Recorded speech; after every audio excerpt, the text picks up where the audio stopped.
Assalamualaikum warahmatullahi wabarakatuh. Waalaikumsalam warahmatullahi wabarakatuh.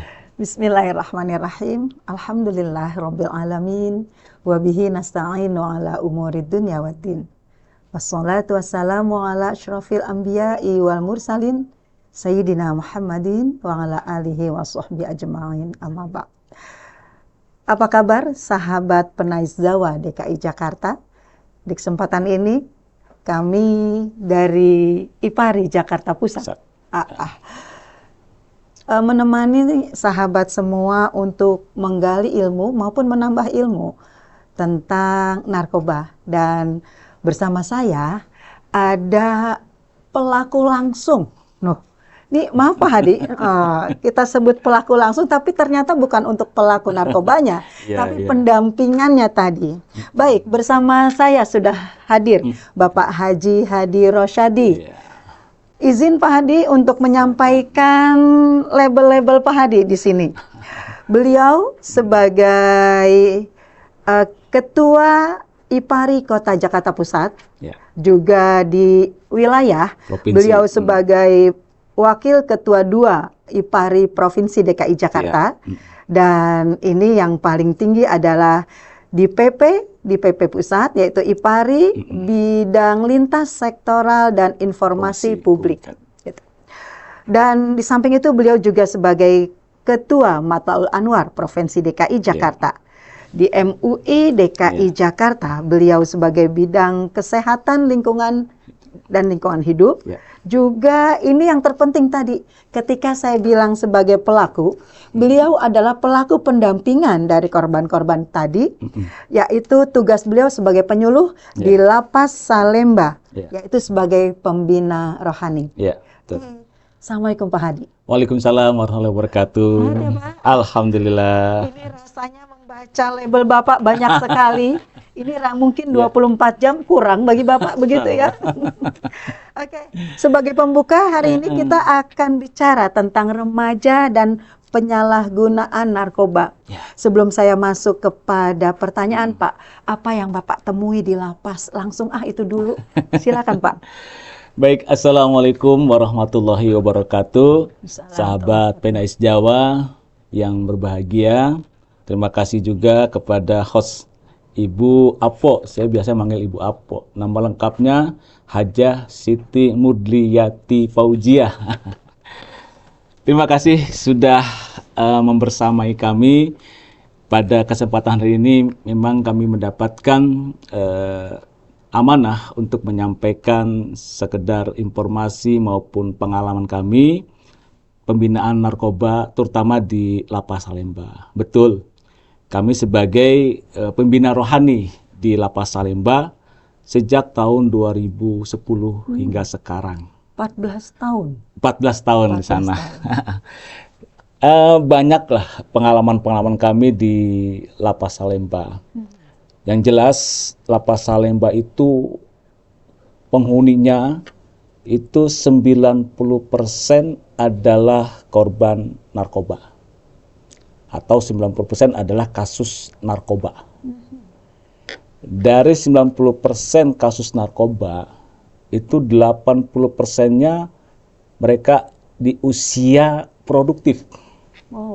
Ya, di usia produktif itu dari usia katakanlah 15 tahun sampai usia 45 tahun.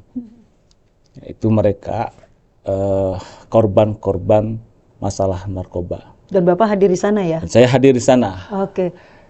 Ini langsung Pak, kalau gitu pertanyaan pertama. Ketika Bapak sebut tadi usia produktif, berarti remaja ya Pak ya? Remaja. Oke. Kenapa sih Pak sebenarnya tuh yang terjadi pada remaja, kenapa mereka cenderung dengan narkoba ini? Karena juga kalau kita lihat korelasi informasi dari Kominfo tahun 2021, itu tepat yang Bapak katakan tadi. Mereka sebagai pemakai 82,4%. Mereka sebagai pengedar 47,1%, dan kurir 31,4%. Belum pasti yang ditambah yang Bapak temui tadi ya. Itu gimana tuh Pak? Kecenderungannya karena apa Pak? Memang kita prihatin ya, kasus narkoba ini sepertinya terus berkembang, terus meningkat ya. Walaupun sekarang nih kayaknya tertutupi ya kasus Judol. judi online, kasus pinjol ya, pinjaman online. Seolah-olah ini narkoba kok menghilang, padahal nggak menghilang ini, ya terus bertambah. Bahkan di kalangan remaja ini yang semakin meningkat. Kenapa sih gitu? Kok kalangan remaja tuh yang banyak terpengaruh ataupun mengalami ya sehingga dia suka dengan narkoba gitu. Paling tidak ada 3, Bu. Oke. Pertama, ya masalah individu ya, pribadi. Ya, saya lihat mereka, remaja-remaja itu memang krisis nilai-nilai agama. Ya, saya di sana sebagai pimpinan rohani yang memberikan pencerahan masalah kerohanian Islam. Ya, banyak di antara mereka yang belum bisa baca Quran, belum bisa sholat, belum bisa baca doa-doa dan lain sebagainya. Apalagi masalah halalnya ya, mengenai narkoba dan lain sebagainya. Jadi memang ya krisis lah nilai-nilai agama. Selain itu juga memang mereka kurang mendapatkan perhatian dari orang tua. Mereka sebenarnya ingin mendapatkan perhatian, kasih sayang dari orang tua, karena kurang mendapatkan, mereka cari dari luar gitu. Akhirnya ketemulah dengan mereka yang suka narkoba. Ataupun kasus broken home, ya, melihat orang tuanya sibuk kerja, kemudian lagi timbul konflik, ya, mereka akhirnya ya sudahlah, orang tua saya begini, dia mencari itu, ya. Itu yang pertama, individu. Yang kedua, lingkungan. Nah ini, ya lingkungan mereka anak-anak remaja itu kan mencari gaya hidup, nah, itu. Lifestyle ya? Ya, lifestyle. Ya, lifestyle. hidupnya yang bagaimana supaya nggak ketinggalan gitu. Ya, sehingga ketemulah ya aneka karakter, hobi ya yang suka dengan narkoba. Akhirnya awalnya mereka ingin tahu, mencicipi, akhirnya ketagihan. Gitu. Di lingkungan itu memang sangat mempengaruhi juga ya. Dan yang ketiga ya narkoba itu sendiri. Kalau orang sudah nyobain sedikit aja narkoba, udah susah untuk menghilangkan Addicted ya Pak ya? adiktifnya itu, ya. Karena yang diserang itu ya sampai kepada saraf otaknya itu. Jadi kalau untuk menghilangkan bebas dari narkoba itu perlu kerja ekstra. Mungkin itu Bu Haji yang mempengaruhi ya, individu juga, lingkungan juga, dan zat narkoba itu Ya. sendiri. Kenapa di remaja makin terus tingkat-tingkat dan gitu ya Pak Adi ya? Betul. Oke. Dia ada undang-undang kan Pak? Oh iya. Ya kan? Nah, sementara sekarang kan berbentuk narkoba itu sendiri nggak ansih bentuknya sabu, tapi ada beberapa unsur lain kan? Oh. Ada nggak sih yang bisa mengikat kita kalau itu termasuk narkoba gitu untuk kita kasih tahu kepada remaja? Iya, Begitu kan? Nah, di undang-undang itu ada ya Pak ya? Iya. Oke. Jadi memang narkoba ya dalam undang-undang pasal 1 ayat 1 ya. Undang-Undang 35 tahun 2009 ya. Narkoba atau narkotik itu kan zat yang berasal dari tanaman, bisa juga bukan dari tanaman. Oke. Nah, ini ada yang bersifat alamiah, tapi juga ada yang bersifat sintetis atau juga semi sintetis. Di mana semua ini ya bisa membuat penurunan kesadaran, bisa juga membuat halusinasi, dan bisa juga membuat rangsangan. Nah, ini semua jenis narkoba ya, kalau sudah mengandung unsur ini, itu membahayakan bagi generasi muda. Karena apa? Kalau sudah turun kesadaran, jadi kan fungsi otak ya Hilang ya udah. hilang gitu. Gimana dia mau berpikir maju gitu. Gimana dia mau berpikir cerdas gitu. Belum lagi halusinasinya, menghayal terlalu tinggi dah. Ya jauh misalnya pasak dengan bumi lah gitu. Menghayal maunya yang serba indah, gembira gitu. Ya. Dan belum lagi rangsangan juga berbahaya. Kalau rangsang itu bersifatnya negatif, ya. Ya. Dia ingin apa dibilang bahagia, ketawa terus, ada yang ketawa terus gitu. Ya dan lain sebagainya, Bu. Berarti jadi harus hati-hati ya Pak. Harus Nggak hati-hati. melulu tertulis nih ganja, ini sabun, ini gitu ya Pak. Enggak, Jadi pokoknya semua kehati-hatian. yang Oke. mengandung itu tuh harus hati-hati. Jadi kita gitu. update info tentang itu Iya. ya. Nah, ketika kehati-hatian tadi muncul, pasti itu efeknya Ah, ya kan terasa. Nah, remaja kadang-kadang kan nggak bicara nih Pak tentang efek. betul. Berarti kita harus kasih tahu mereka nih Pak, apa aja tuh Pak Hadi ketika pemakaian itu berulang oleh remaja. Iya. Tadi di undang-undang sebenarnya sudah disinggung ya efeknya ya. Jadi termasuk penurunan kesadaran ini kan ke otak ya. Oke. Jadi gangguan fungsi otak gitu. Mereka susah diajak berpikir. Ya, susah diajak untuk maju dan lain sebagainya ya, karena sudah ada penurunan ya sistem kerja otak tersebut. Kedua, mulut ya. Mulut ini kering gitu. Ya, kering, bahkan lidah kalau ngomong kaku, rahang juga jadi kaku. Jadi kalau orang yang pengguna narkoba itu kalau ngomong suka nggak jelas ya. Jadi nggak komunikatif juga ya Pak? Komunikatif juga. Kayak orang telo atau apa ya gitu ya. Kaku gitu. Kemudian hati ya. Terjadi gangguan fungsi hati. Kalau fungsi hati terganggu juga bisa merusak ya. Paru-paru. Kadang-kadang pengguna narkoba juga sulit ya untuk pernapasan. Oke. Ya, karena fungsi paru-parunya sudah tidak baik lagi ya. Jantung juga cepat tuh apa namanya pergerakan jantungnya yang memacu pergerakan jantung. Dan ya terakhir mungkin kulit ya. Kulit itu menjadi kering gitu. Kering, bersisik kalau di apa gitu. Cepat keriput kali ya Pak ya? Cepat keriput juga kering. Berarti sampai segitu dampaknya ya? Dampaknya itu dari segi fisik, Iya, kesehatan. betul. Iya. Seorang remaja yang harusnya tampil bagaimana, jadi nggak sesuai. Iya. Oke. Nah, sekarang nih kita akan ngebekali orang tua nih Pak Hadi.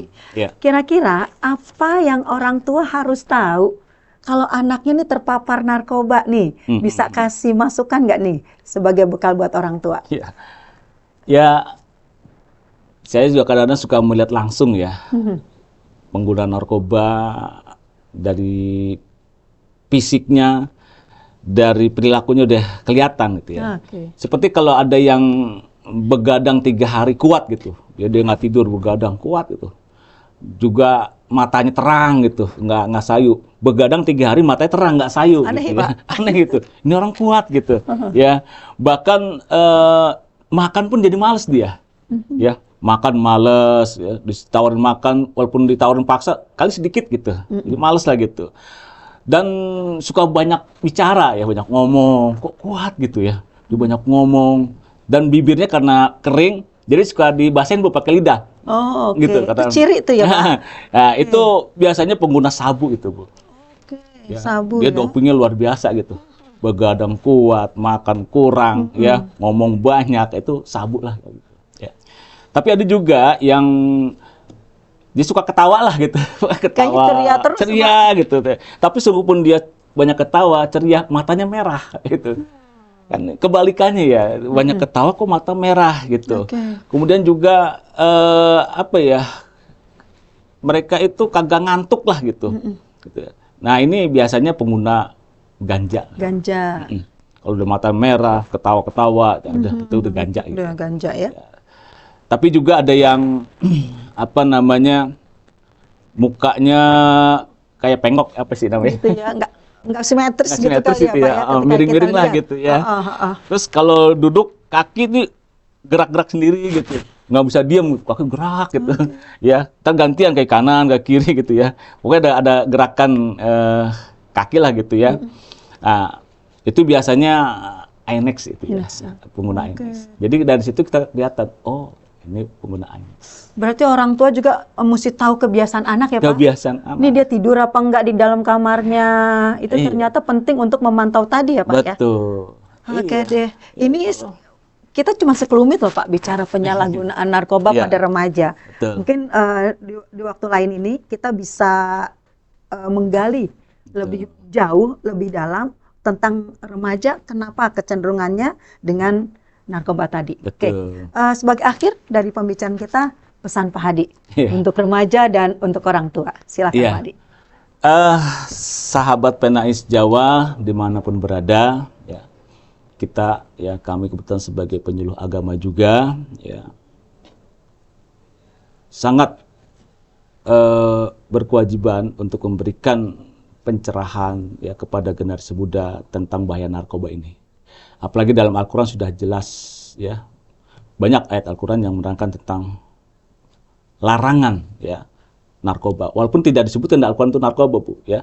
Innamal khamru wal maisiru wal ansobu wal ajlamu ridsun min amalis syaitan fajtanibuh. Ya. Itu yang namanya khamar. Nah, khamar kan efeknya sama dengan narkoba gitu. Jadi itu udah ridsun.